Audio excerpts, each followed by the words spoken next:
インタビュー。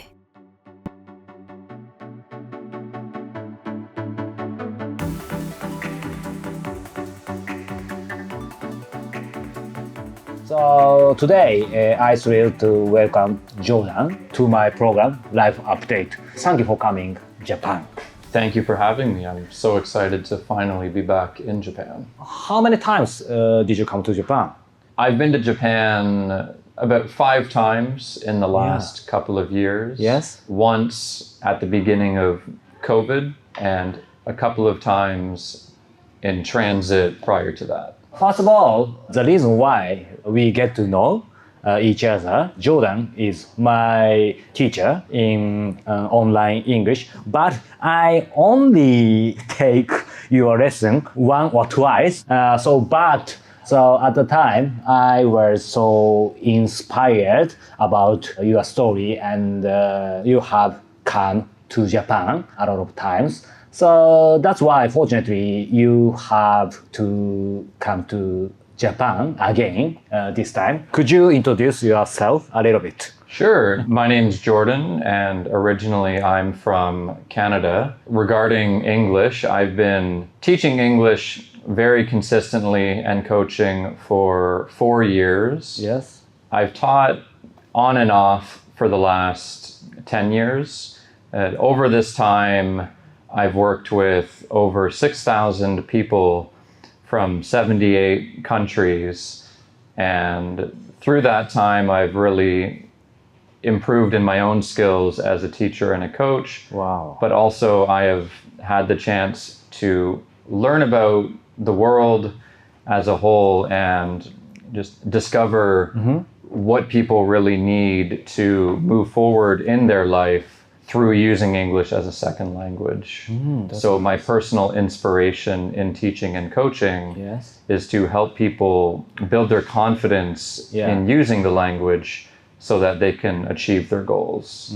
And through this time, I've met a lot of incredible people along the way, and I look forward to meeting several more in the future. Wow, that's nice. By the way, whereabouts in Canada are you originally from? Yeah, I'm originally from London, London? Canada. Not a lot of people know that there is a London in Canada as well. It's approximately 2 hours from Toronto, south of Toronto. Yes. So that's the area that I grew up in. What's it like there? It's nice. By Canadian standards, Toronto is our biggest city, so there are quite a few things to do around that area.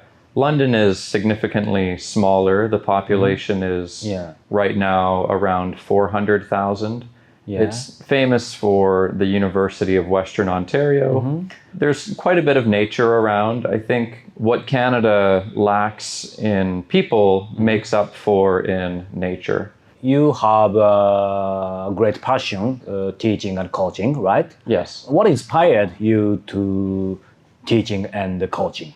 My teaching and coaching career started when I was 15, actually, in climbing. I started doing rock climbing. Wow. And one of my first jobs when I was younger was teaching the introduction to rock climbing. Oh, really? Yeah, and so I began doing that indoors, and I met somebody when I was 15 named Fred and his wife Krista. They own a company called One Axe Pursuits, and they do outdoor activities, rock climbing and ice climbing. He was my mentor. Your mentor? Yeah, my mentor, and really taught me everything he knew that I could learn at the time. Yes. And through his teaching, I learned the outdoor climbing, ice climbing, rappelling, zip lining.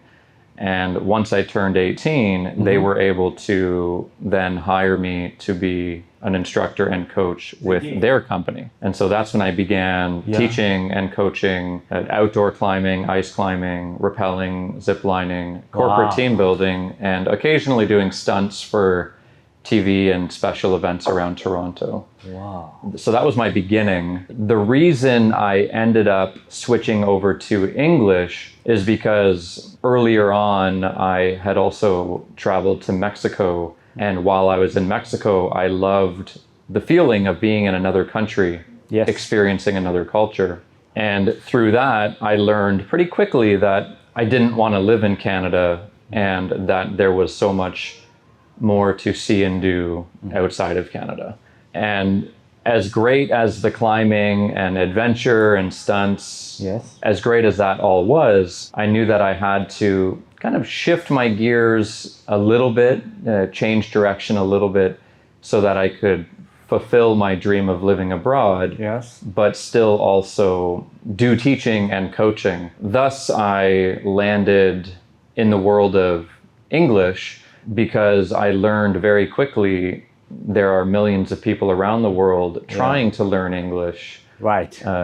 to achieve their goals. So why Mexico? I mean, you must have a lot of option to go abroad. When I was 15, I was a part of a church group, and we had the opportunity to do a small trip to Mexico to learn about the differences between Mexico and Canada, learn about the political differences, the schooling, just how life works there versus Canada. So I went on this trip and it really opened my eyes. I loved the language, the music, the architecture, the food, the people. We met with the ambassador for Canada in Mexico City, and it was just overall a great learning experience. Yeah.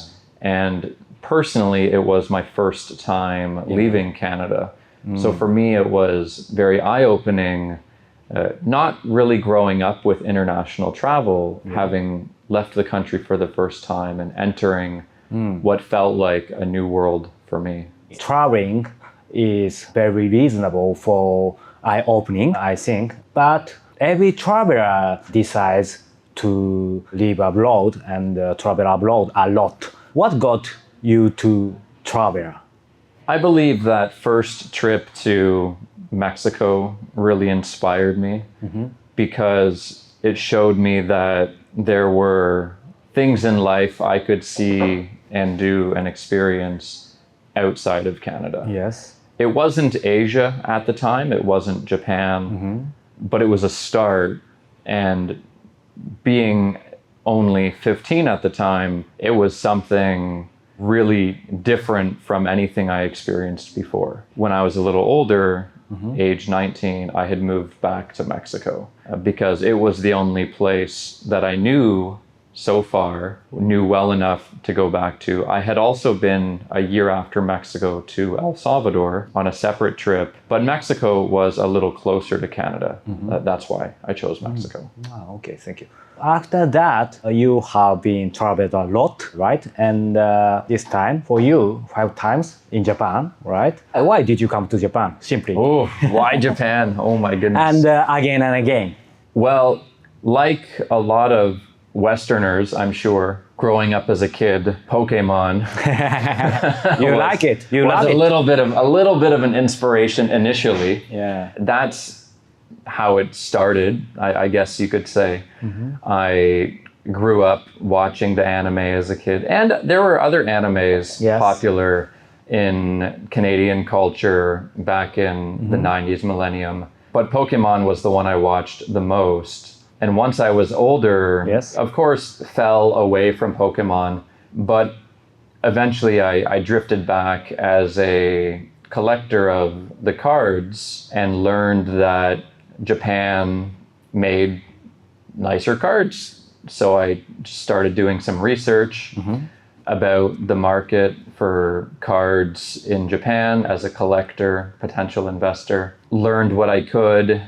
And the more research I did, the more I learned about Japan in general. This led me to my first trip to Japan, where my goal was to, look for cards, look for Pokemon cards.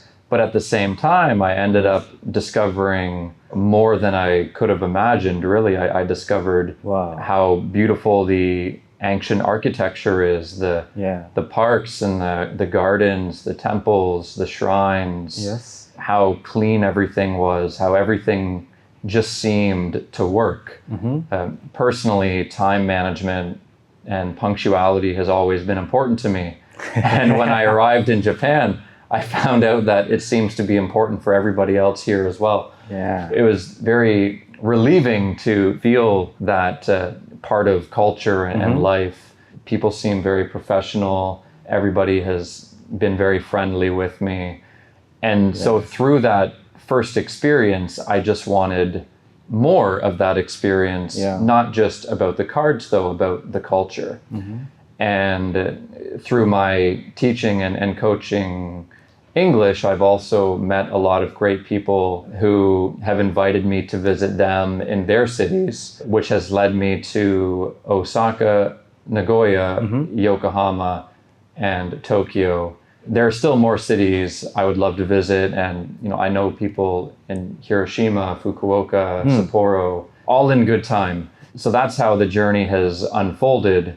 But it is interesting how it started with a little yellow mouse.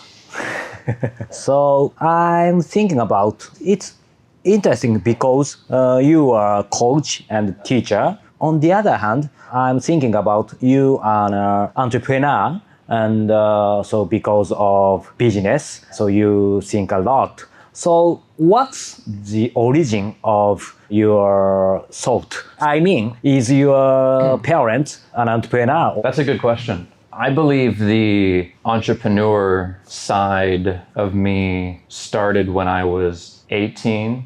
I guess it started earlier when I was doing a little bit of the climbing, teaching, and instruction, but I didn't really pay attention to it. Yes. The idea of freelancing, for example. But when I was 18, my dad told me that I need to go to an event hosted by Rich Dad, Poor Dad, which is Robert Kiyosaki's company. I see.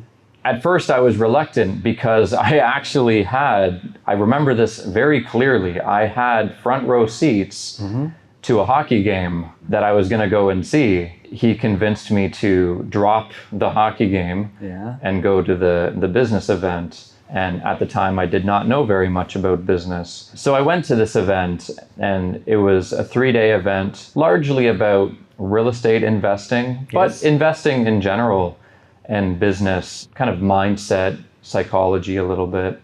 And that 3-day event really opened my mind to learning more. And from there, I began to study everything I could about business and finance, which led to future events down the road and other areas of business psychology and philosophy. I wonder, before coming to Japan, you might have a lot of information about Japan from internet and from your student online English school. What is the biggest culture gap about Japan? Culture gap. Not culture gap, any gaps, whatever you like. So the difference between Canada and Japan? Yeah, and between before Japan and after Japan. I mean, getting information from internet or people about foreign country nowadays, it's very easy in a sense, but real is a little bit difference compared to internet information. Oh, okay. So the gap between what I thought versus what I saw. That's right. Okay. As you said, actually, I did do a lot of research and watching YouTube videos about different places, Google Maps, which for the record is a fantastic way to survive being here. I would say everything has either met or exceeded my expectations. I expected not to find a lot of English. However, I believe, in my opinion, as a foreign guest of your country, it's not up to you to accommodate me with English. If people speak English, it's certainly a bonus and it's helpful, but I should not expect people to speak English just to help me. And I think having that expectation actually helped me more because it made me more humble when dealing with people, because instead of over-expecting perfect communication with everybody I met, I was ready to use Google Translate, or I was ready to use hand gestures, ready to use the 2 or 3 Japanese words that I know, which I need to learn more. I'm fully aware, and I will. But yeah, the expectation was that I would not find a lot of English, and I didn't. There's not a lot of English around. I believe a lot of people may know English, but perhaps are too shy to speak English or too shy to speak English with a foreigner. You don't know who they are, though. You don't know who knows English and who doesn't. So you can't expect people to speak to you or communicate with you. And so perhaps people have been friendly in their own way. Again, as I said, with hand gestures or motions. They may say thank you by putting their hands together and bowing just a little bit, which is more than enough for me to repeat, and we feel like we've connected. So other than that, what surprised you most when you come to Japan? Please tell us both positive and negative aspects. Ooh, positive and negative. Honestly, please. All right. On the positive side, I love the transportation. It is very reliable and it works. It just works. Oddly enough, to the minute. You know, I look at my Google Maps and it will say platform 3 at 2:57. And I'm thinking, what is this 2:57? 2:57, not 2:56, not 2:58, but 2:57.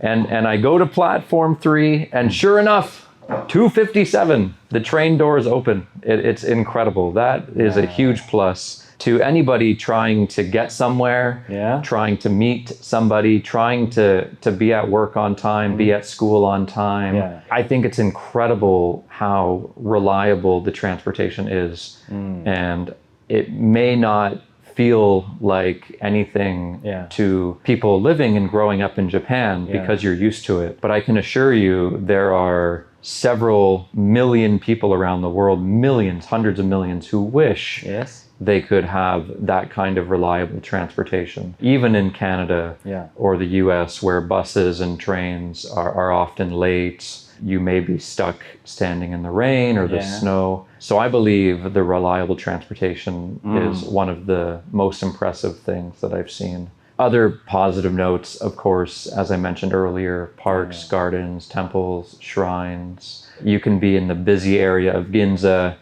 but then you could be in the relaxing area of Asakusa, you know, within 30 or 40 minutes on the train. So I think that's quite nice. You can experience these different atmospheres and different surroundings. That would also be a positive. Negative, I think a negative would be maybe the communication gap. But again, as I mentioned, I don't speak Japanese and I'm in Japan, so I have to take responsibility for that. But it can feel, if you're on your own, it can feel a little lonely, not having many people to talk to, which is why it's very nice when you can have Japanese friends who are speaking English or learning English. They can, as a foreigner, they can show you around. So I always encourage foreigners visiting Japan, find a Japanese friend. Even better, find a pen pal before, find someone you can connect with who's excited to learn about your culture. And when you come visit Japan, you can create that cultural exchange, but you have someone to speak English with while you're here. Definitely makes a difference. But if you don't know anybody, the negative would be a sense of loneliness or a feeling of loneliness because you're not able to communicate the way you hope you will be able to communicate with other people. When it comes to communication, in your opinion, before coming to Japan, you imagined how many people can speak, how much percentage people can speak English, and after come to Japan, is there any gaps? Yes, definitely a gap. Going back to what I said a moment ago, the negative is that sense of loneliness, not feeling like you can talk to a lot of people. Before my first time in Japan, going back a couple of years ago or a few years ago, I did think more people would speak English openly with me. I'm sorry to hear that. But again, it's a good lesson for me to learn culturally. It's not that people don't speak English, it's that people are shy to speak the Not English. can't speak. Yes, Yeah. shy to speak the English that they know. And that was the lesson for me. It wasn't about people not knowing anything. It was just about people are shy and too introverted to speak with me or to me. Which again, as a visitor to Japan, it's up to us as foreigners to adapt to your culture and to learn.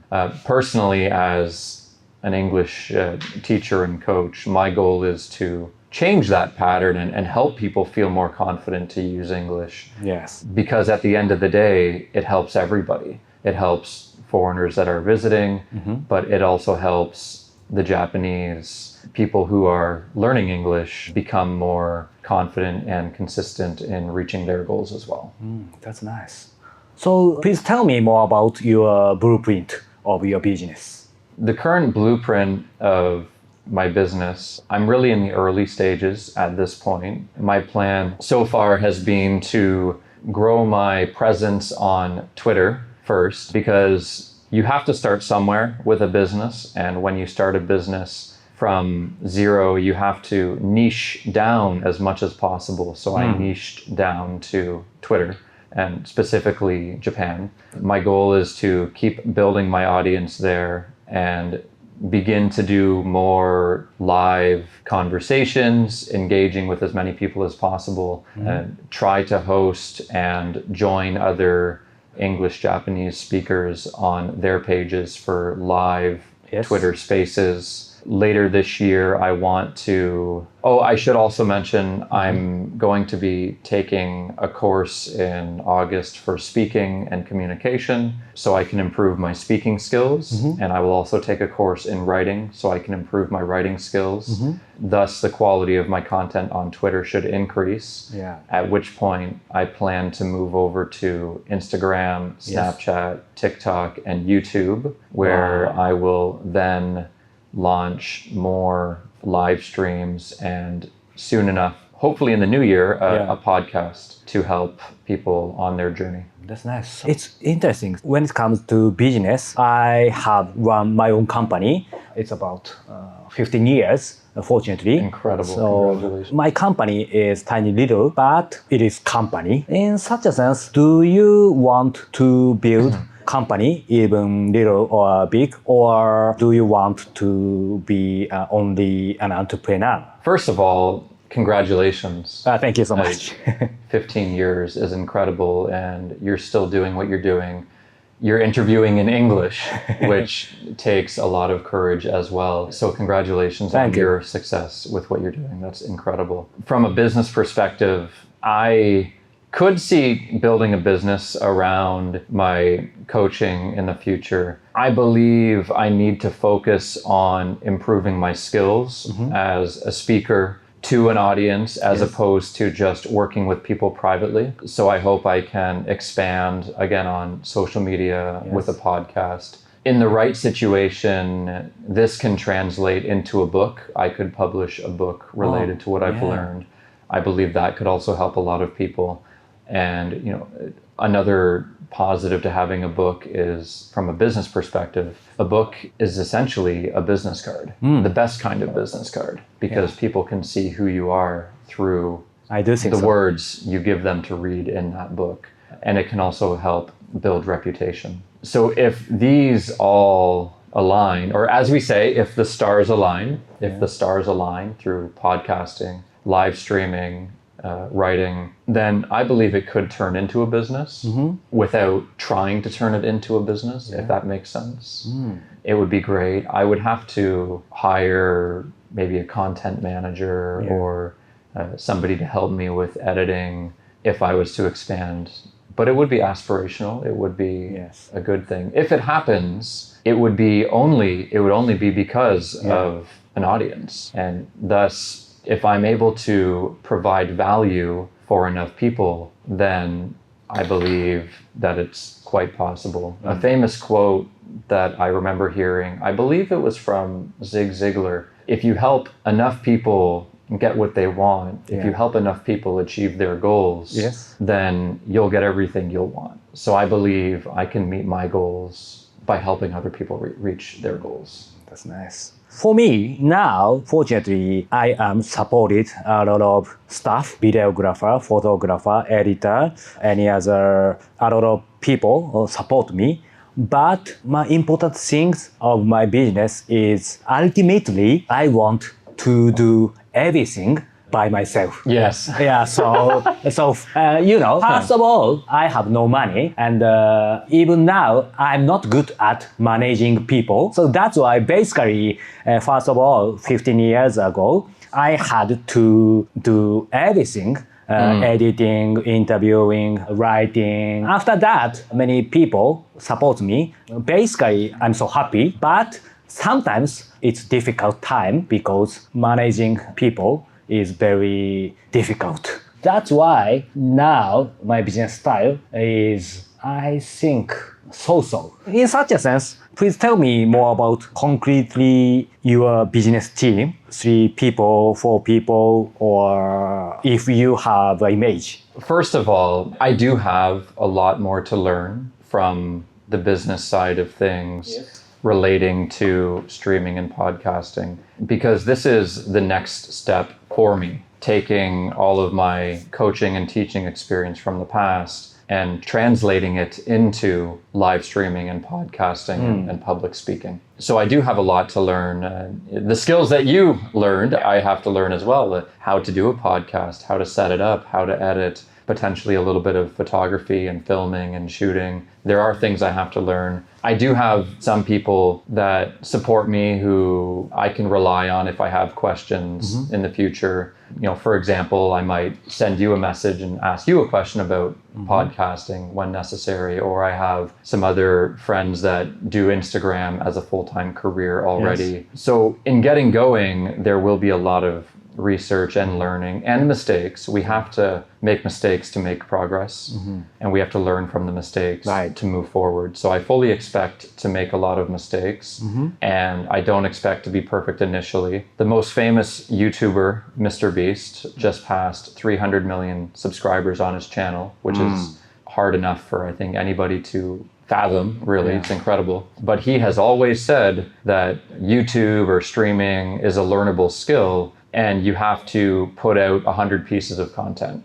So you have to put out 100 videos before you can even think about making your videos better, because it takes that many videos to learn again and again and again and again what to do. From a podcast perspective, 80% of podcasts never make it to episode 10. So if I get to episode 10, then that means I'm in the top 20% of podcasts. Right. Another 80% of podcasts don't make it to episode 50 or 60. So if I can get past episode 50, episode 60, that puts me in the top 1, 2, 3% of podcasts in the world. That is very good motivation. So if you understand statistics and you understand the idea that you have to put in the work without expecting results, then I believe you can achieve anything. And for me, that relates to going public as a teacher and a coach. Ironically, the skills that I need to have to do what I need to do are the same skills I'm trying to teach and coach other people. The only difference is it's related to language and using English as opposed to starting a podcast. In the future, I see a small team. I see a team, potentially a content manager, to help cut up the clips of a filmed podcast into YouTube, TikTok shorts, Snapchat shorts. And I see maybe an editor, or the two of them could work together, the content manager and the editor. At this point, that's about it. I tend to agree with you. I think you only need a small team. And once you start expanding into potentially writing a book, or if the podcast is successful, you have some merchandise related to the podcast, then you might start thinking about having maybe a VA, a virtual assistant, or a manager to organize things. You could have somebody manage the filming of the podcast if you're using a studio. But I do believe a small team is sufficient. いつもインタビューをご視聴いただいてありがとうございます。この度スタートしたメンバーシップでは、各界のトップランナーから戦争体験者に至るまで2000人以上にインタビューしてきた僕が、国内外の取材、そして旅の中で、見つけた人生をアップデートするコンテンツをお届けしていきたいと思います。ここでしか聞けない特別インタビューや秘蔵トークにもアクセスしていただけます。随時これは面白い、これはいいんじゃないかっていうコンテンツも、アップデートしていきますので、そちらも含めてどうか今後の展開を楽しみにしていただけたらと思います。なお、いただいた、皆様からのメンバーシップのこの会費はですね、インタビューシリーズの制作費だったり、国内外のインタビューに伴う交通費、宿泊費、その他、取材の諸々の活動経費に使わせていただきたいと思っています。最後になぜ、僕が無料で、インタビューを配信し続けるのか、少しだけお話しさせてください。この一番の理由はですね、僕自身が、人の話によってうつや幾度の困難から救われてきたからです。そして何より、国内外のたくさんの視聴者の方からこれまで人生が変わりました、前に進む勇気をもらいました、救われましたという声をいただき続けてきたからに他なりません。この声は、世界がコロナ禍に見舞われた2020年頃から、一層増えたように思います。これは本当に、ありがたいことです。ただ同時に、それだけ、心身ともに疲弊したり不安を抱えたりしている方が増えていることに他ならない、その裏返しであると僕は強く感じています。正直に言えば僕自身も15年以上前に起業して以来、最大のピンチと言っても過言ではない時期を、この数年送り続けてきました。でもこんな時だからこそ守りに入ることなくインスピレーションと学びにあふれるまだ見ぬインタビューを、送り続けることがインタビュアーとしての自分の使命なのではないかと強く感じています。世界がますます混迷を極め先の見えない時代だからこそ僕はインタビューの力を信じています。これまでのようにトップランナーや戦争体験者の方への取材はもちろん、今後は僕たちと同じ姿勢の人、普通の人の声に耳を傾けたり、ややもすると内向きになってしまう今こそ海外でのインタビューに力を入れていきたいと思っています。そして彼らの一つ一つの声を音声や映像だけでなく本としてもしっかりと残していきたい、そう考えています。そんな思いに共感してくださる方がこのメンバーシップの一員になってくださったらこれほど心強く、そして嬉しいことはありません。ぜひメンバーシップの方でも皆様とお耳にかかれるのを楽しみにしています。以上、早川洋平でした。